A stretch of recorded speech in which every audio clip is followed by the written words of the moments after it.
Most welcome everyone. How are you? Are you fine? स्वस्थ है और मस्त है? चलिए ठीक है, मजे में रहना चाहिए और एंजॉय ले करके पढ़ना चाहिए। कभी भी बोर होकर के नहीं पढ़ा जाता है। और जब पढ़ने में बेटा आनंद आने लगता है तो फिर पढ़ने वाली चीज दिमाग में बैठती भी है। क्लियर? देखो बेटा, आज फिर हम लोग एक बेहतरीन वीडियो के साथ आमने सामने हो रहे हैं। आज का टॉपिक आपको दिख रहा है मानव हृदय की संरचना, स्ट्रक्चर ऑफ ह्यूमन हार्ट। इसके पहले वाले वीडियो में हम लोग हार्ट के बारे में, हृदय के बारे में जनरल स्टडी हम लोग पढ़े थे और उसमें भी बेहतरीन क्वेश्चन आपको मिलेंगे। आज हम लोग जो है हृदय के बारे में पढ़ेंगे कि हम लोगों का हृदय कैसा है, कहाँ है और देखने में कैसा लगता है ना, और उसकी आंतरिक रचना पर भी चर्चा हमारी आपकी होगी। क्लियर? देखो बेटा, हृदय क्या है? आपका सर्कुलेटरी सिस्टम का केंद्र है। यानी सर्कुलेटरी सिस्टम जो है, ब्लड सर्कुलेशन, रक्त परिसंचरण तंत्र का केंद्र है। आपको मैं बताया था कि परिसंचरण तंत्र में 3 कंपोनेंट से भाग लेते हैं। पहला कौन है? हृदय है। फिर उसके बाद क्या है? रुधिर वाहिनियां हैं, रक्त नलिकाएं हैं। और तीसरा क्या है? रुधिर है, जिस पर रुधिर पर हमारी आपकी विस्तृत चर्चा चल चुकी है और 2-3 वीडियो में गया है, उसको आप लोग क्रम से देखते रहेंगे। और आज हम लोगों की चर्चा क्या होगी? हृदय के बारे में होगी। अब आप जरा देखो, हृदय रहता कहाँ है, इसकी स्थिति कहाँ है, इस पर पहले चर्चा कर ले। स्थिति, इसकी स्थिति कहाँ होती है? तो ये कहाँ रहता है बेटा? वक्ष गुहा के मध्य में। वक्ष गुहा के मध्य में होता है। वक्ष गुहा के मध्य में, वक्ष गुहा के मध्य में। आप यहां जरा देखो, जैसे ये वक्ष गुहा है, ये वक्ष गुहा है यहां पर, और यहां पर देखो मिडिल में ये हार्ट रहता है। वक्ष गुहा के मध्य में। कहां इसका जगह है? वक्ष गुहा के मध्य में। दूसरी चीज, इसका आकार, आकृति कैसी होती है? एक एक पॉइंट को बेटा हम लोग ध्यान से देखते चलेंगे। आकृति मीन्स शेप। इसका शेप कैसा होता है बेटा? ये कोन शेप होता है। कोन शेप होता है। कोन शेप यानी शंक्वाकार। कैसा होता है? शंक्वाकार होता है और बंद मुट्ठी की तरह से। जैसे हमारी मुट्ठी बंद होती है, बंद मुट्ठी के रूप में, बंद मुट्ठी के रूप में होता है। बंद मुट्ठी मतलब क्या है? जैसे हमारी ये मुट्ठी बंद होती है, ऐसे इसका शेप होता है। तो बंद मुट्ठी का शेप मतलब क्या है कि इसका ऊपर वाला भाग मोटा होगा, ऐसे ऊपर वाला भाग मोटा, और नीचे वाला भाग क्या है? पतला होता है। नीचे वाला भाग क्या होता है? पतला होता है। तो आप जरा देखो, इसका आधार, इसका आधार कहाँ होता है? आधार इसका होता है ऊपर की ओर। यहां देखो, ये वाला पोर्शन जो है, ये वाला पोर्शन क्या है? इसका आधार है। उल्टा होता है बेटा, इसका आधार ऊपर है और शीर्ष इसका क्या है? शीर्ष वाला भाग, ये देखो, शीर्ष वाला भाग कहाँ होता है? नीचे होता है। आधार वाला भाग ऊपर और ये वाला भाग क्या इसका कहलाएगा, शीर्ष कहलाता है। शीर्ष वाला भाग नीचे और आधार वाला भाग ऊपर होता है। क्लियर। दूसरी चीज, इसका भार कितना होता है, भार यानी द्रव्यमान, इसका द्रव्यमान कितना होता है, ये 300 ग्राम। आप ये मान चलिए कि ये 280 ग्राम से लेकर के 320 ग्राम तक होता है। अब ये निर्भर करता है कि वो व्यक्ति मोटा तगड़ा है, जबरदस्त है, लंबा है, छोटा है, इन चीजों पर निर्भर करता है। और दूसरी चीज, औरतों के हृदय में और पुरुषों के हृदय में भी थोड़ा अंतर पाया जाता है। क्लियर। तो ये क्या है, हृदय का द्रव्यमान है। अब अगर इसकी माप की बात करेंगे, माप मतलब लंबाई चौड़ाई, तो इसकी लंबाई कितनी होती है, 10 से 12 सेंटीमीटर लंबा होता है। 10 से 12 सेंटीमीटर लंबा और 6 से 7 सेंटीमीटर क्या होता है, चौड़ा होता है, चौड़ा होता है। और 3 से 4 सेंटीमीटर क्या होगा, मोटा, मोटा होता है। तो ये इसका क्या है, माप है ना। इसका मुख्य कार्य क्या है, इसका मुख्य कार्य है रुधिर को पंप करना, रुधिर को पंप करना इसका कार्य होता है। क्या करता है बेटा, ये ब्लड को जो है पंप करता है। और यहां जरा देखिए, ये आपका परिसंचरण तंत्र, परिसंचरण तंत्र, परिसंचरण तंत्र का केंद्र है, परिसंचरण तंत्र का केंद्र है।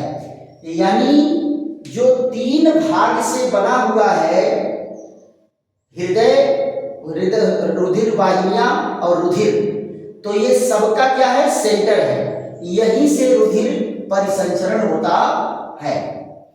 दूसरी चीज जरा देख लीजिए, हृदय, यहां पर हम लोगों में परिसंचरण कैसा होता है, दोहरा परिसंचरण। पिछले वीडियो में हम लोग चर्चा किए थे, दोहरा परिसंचरण होता है।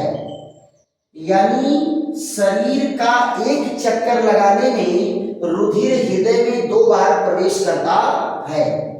दूसरी चीज क्या है, हम लोगों में परिसंचरण कैसा होता है, बंद प्रकार का होता है। यानी रुधिर हृदय में से निकल के जाता है, फिर हृदय में ही आता है और बंद नलिकाओं में पूरे शरीर में भ्रमण करता है। कहाँ भ्रमण करता है, बंद नलिकाओं में भ्रमण करता है। बीच में ये कहीं पर खुलता नहीं है। अगर कहीं घाव लग जाए, चोट लग जाए, तो वो अलग बात है उसका खुलने का, नहीं तो ये कहीं खुलता नहीं। और जिस पोषक पदार्थ को इसमें प्रवेश करना है वो प्रवेश कर जाता है, जिस उत्सर्जी पदार्थ को प्रवेश करना है प्रवेश कर जाता है, जिसको बाहर निकलना है बाहर निकल जाता है। ये सारे प्रोसेस सिंपल डिफ्यूजन द्वारा होता है। किसके द्वारा होता है, सिंपल डिफ्यूजन द्वारा, विसरण द्वारा ये अपने आप अंदर और बाहर आते जाते रहते हैं। क्लियर। अब आप जरा बताओ, हृदय की रचना की बात अगर हम करेंगे तो ये देखो, हृदय की रचना, हृदय की रचना, बाहर की रचना कैसे दिखती है और अंदर की रचना कैसे दिखती है, इस पर हमारी आपकी चर्चा होगी। देखो बेटा, ये हृदय का हिस्सा ये है और दूसरा हृदय का हिस्सा ये है। यहां देखो, ये इधर वाला दाहिनी साइड वाला जो है थोड़ा बड़ा होता है, और यहां जरा देखो, ये स्ट्रक्चर इस तरह से दिखता है।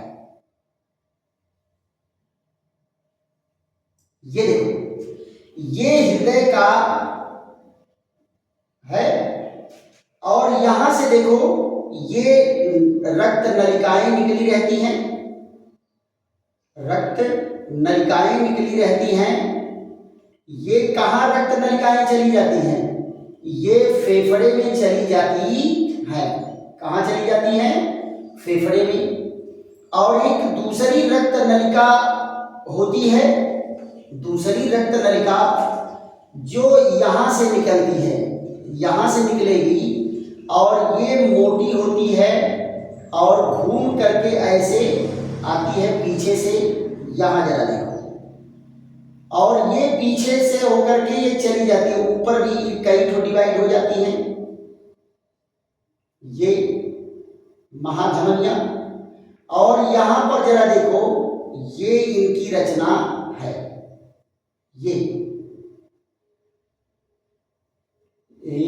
यहां से ऐसे निकलती है, यहां देखो। फिर जरा देखो ये जो है ऐसे इनका बंटवारा होता है, ये बंटवारा है। यहां देखिए, यहां से बाहर से आप देखोगे तो बहुत सारी ऐसे नस के समान रचनाएं दिखाई देती है। ये देखिए, ये है, ये आपके हृदय का सिंपल स्ट्रक्चर है। यहां से देखो रक्त नलिका एक इधर आती है,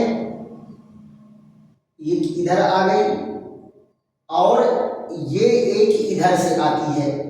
ये जो ब्लू कलर वाली नली है ये ब्लड को शरीर में से इकट्ठा करके ले आती है वापस। ये देखिए, ये सिंपल स्ट्रक्चर है आपके हृदय का, राइट।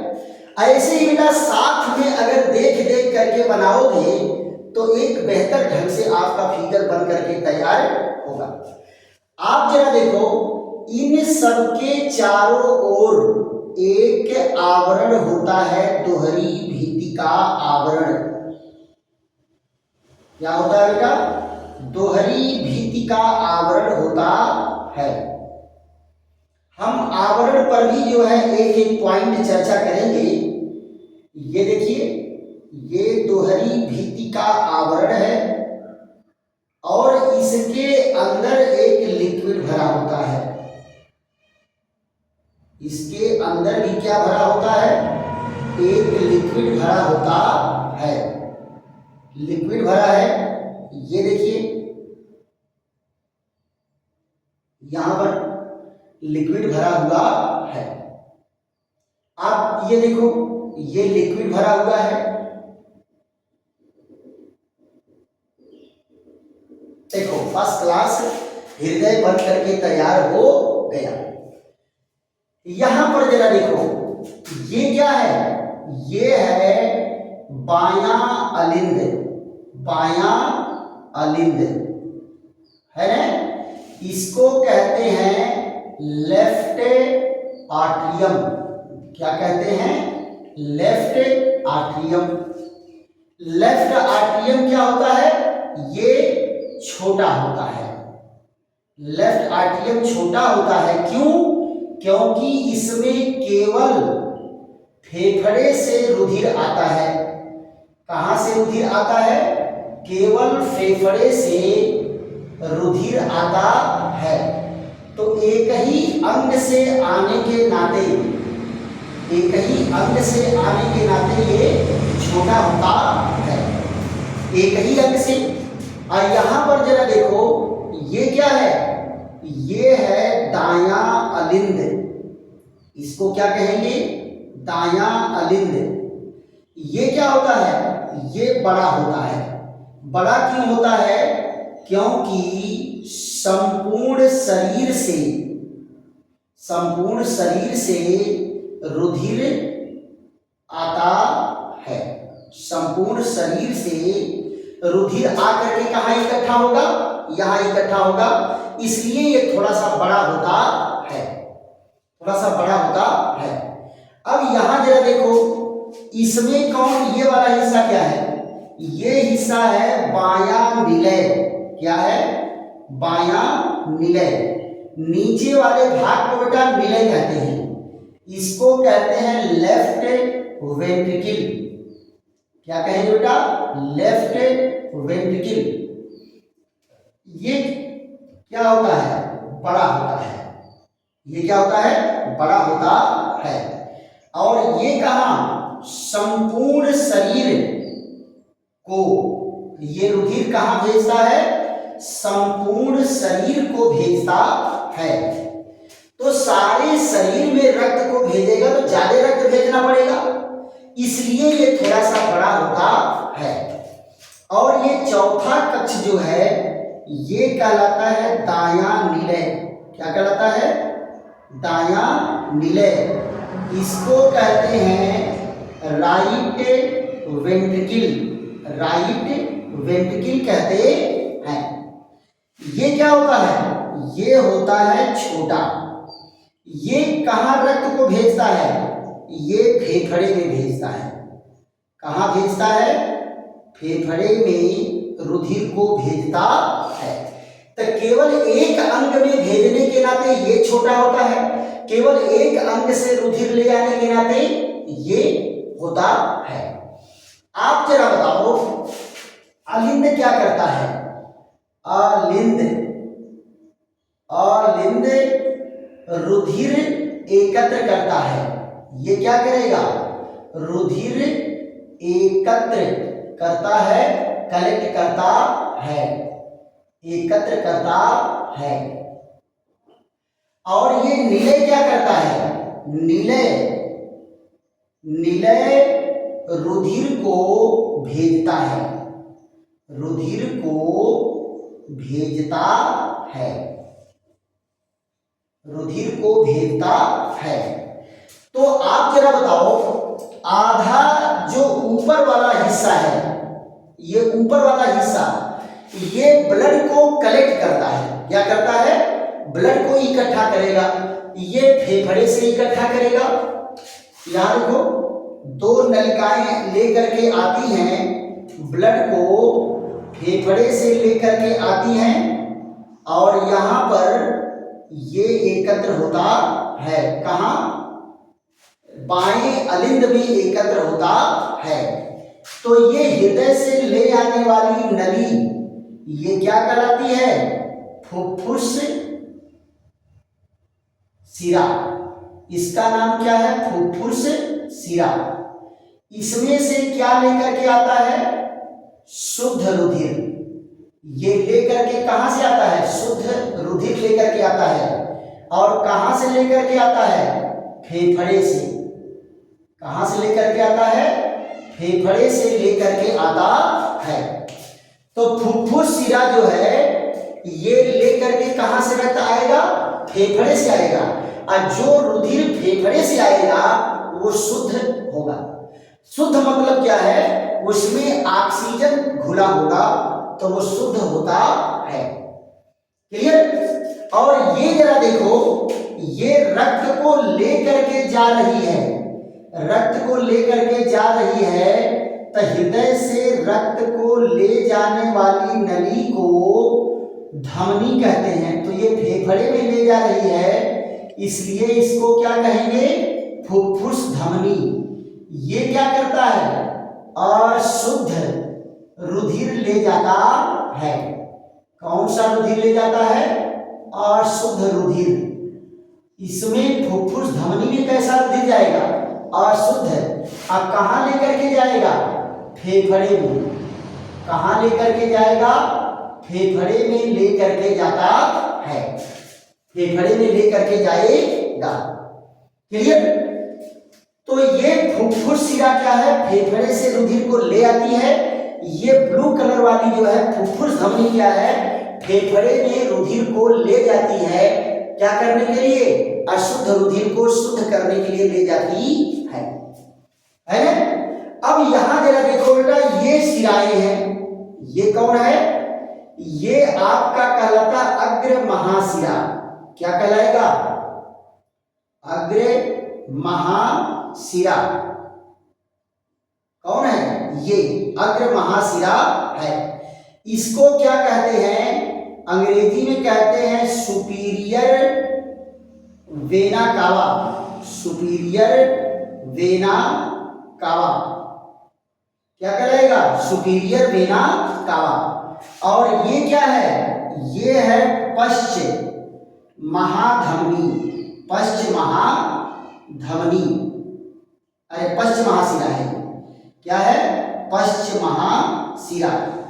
इसको क्या कहते हैं? इसको कहते हैं inferior vena cava. Inferior vena cava, inferior vena cava. और यहां देखो क्या है? ये पश्च महाधमनी है। ये क्या है? पश्च महाधमनी। पश्च महाधमनी है। ये रुधिर कहां लेकर के जाएगा? संपूर्ण शरीर को। संपूर्ण शरीर को कौन? नीचे वाले अंग, नीचे के अंगों में। जैसे देखो यहां से जो नीचे वाले अंग हैं, यहां ये सब सप्लाई करेगा, फिर डिवाइड होकर के ये पतली होती जाएगी। अगले वीडियो में हमारी आपकी चर्चा चलेगी। और ये कौन है बेटा? ये है महाधमनी। महाधमनी। महाधमनी को अंग्रेजी में क्या कहते हैं? एओर्टा। महाधमनी को क्या कहते हैं? एओर्टा। इनमें से बहुत सारी अग्र धमनियां निकलती हैं, अग्र महाधमनी, और फिर ये घूम करके पीछे आ जाती है पश्च महाधमनी। राइट? तो आप क्या जान गए कि हृदय के 4 कक्ष हैं। इधर वाला कक्ष बायां अलिंद, इधर वाला कक्ष दायां अलिंद, इधर नीचे वाला क्या है? निलय है। बायां निलय, दायां निलय। निलय क्या करता है? रुधिर को भेजता है। और अलिंद क्या करता है? रुधिर को संग्रह करता है, रुधिर को कलेक्ट करता है। क्लियर? अलिंद में रुधिर क्या है? एकत्र होता है, संग्रह होता है। क्लियर? और निलय क्या करेगा? उसको पूरे शरीर में रुधिर को भेजने का काम करता है। ये बायां अलिंद छोटा होता है, क्यों?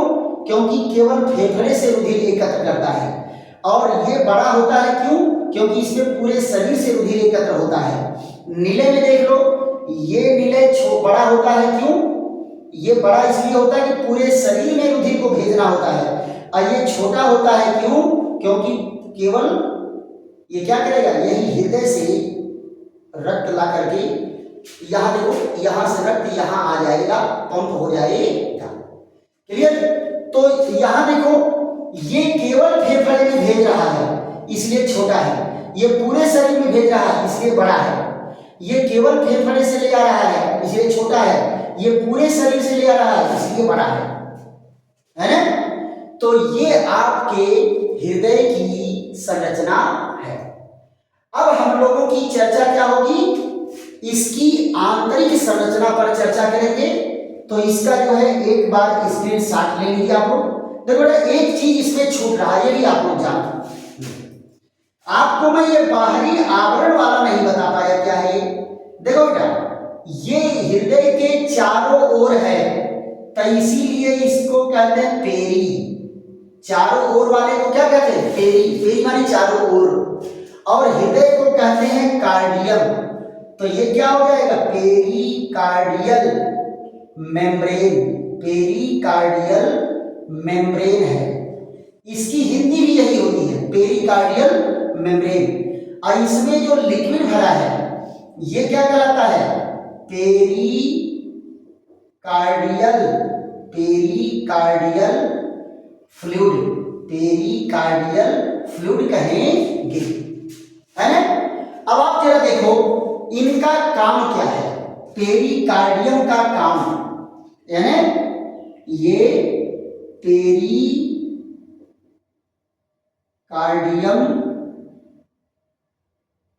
का कार्य, पेरिकार्डियम का क्या कार्य है? जो हृदय के चारों ओर ये झिल्ली का आवरण इनका काम क्या है। जरा देखो ये 3 मुख्य काम बेटा प्ले करते हैं। पहला मुख्य कार्य क्या है? पहला मुख्य कार्य है हृदय को नम बनाए रखता है। हृदय को नम बनाए रखता है।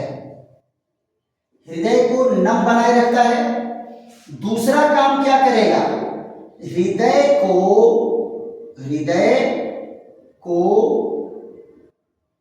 रगड़, जैसे मान लो किसी अंग से रगड़ खाए तो ये रगड़ेगा नहीं, रगड़ से बचाता है। रगड़ से बचाता है। और तीसरा कार्य क्या करता है? हृदय को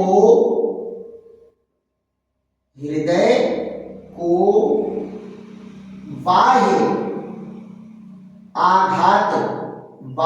आघात माने चोट, बाह्य आघात यानी चोट से बचाता है।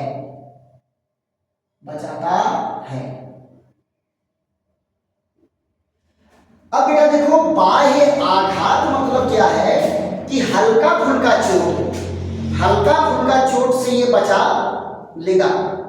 अरे कैसे आकर के लड़ा और तुरंत जो है बस कहानी खत्म। हल्का फुल्का अगर चोट है तो उसको बचा लेगा। लेकिन अब कोनो हुमचा करके यहाँ मार दिया मुक्का है तब तो नहीं बचा पाएगा। हुमचा के मार दिया तब तो राम पे आए। लेकिन हल्की फल्की चोट से बचाएगा। दूसरी चीज, इसके अगल बगल में पसलियों की हड्डियां हैं और भी अंग हैं, तो कहीं वो एक दूसरे को धक्का मारते मारते रगड़ के कट न जाए तो उसके फ्रिक्शन से, रगड़ से भी इसको बचाता है। दूसरी चीज, हृदय को हमेशा नम बनाए रखेगा, इसको सूखने नहीं देगा। राइट। तो आज हम लोगों की चर्चा क्या हुई है? हृदय के बाहरी रचना के बारे में हम लोग जान लिए हैं। हृदय की बाहरी रचना और हृदय के कितने भाग हैं और ये मुख्य रुधिर नलिकाओं के बारे में जान लिए कि रुधिर नलिकाएं क्या हैं, कौन सा ब्लड कहाँ इकट्ठा होगा, कौन पंप करेगा, क्यों बड़ा होता है, क्यों छोटा होता है, इन सारे रीजन पर हमारी आपकी चर्चा हुई। अगर बेटा आपको समझ में आ रहा है तो खूब जम के लाइक करो, शेयर करो, सब्सक्राइब करो।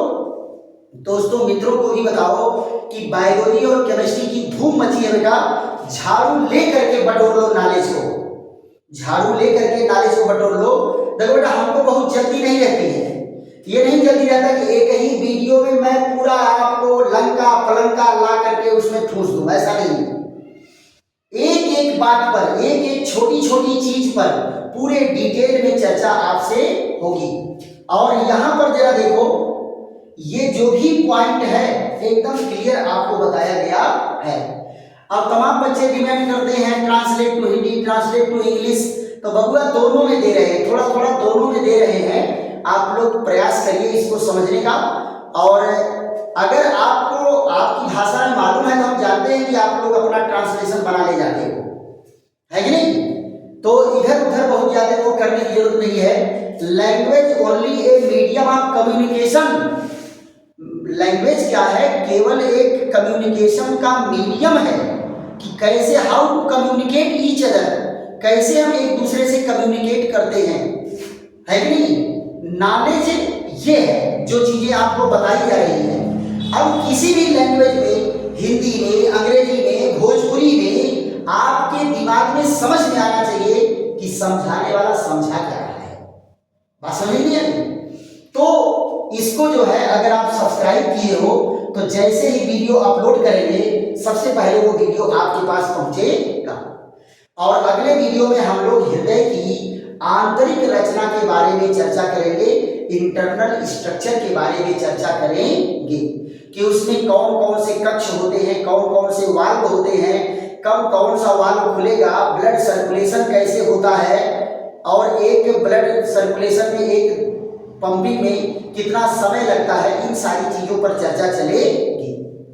तो अगर बेटा वीडियो समझ में आ रहा है तो खूब लाइक करो, शेयर करो, सब्सक्राइब करो। फिर ऐसे ही एक एक बेहतरीन वीडियो के साथ हमारी आपकी मुलाकात होगी। तब तक के लिए विश्राम। थैंक यू, धन्यवाद।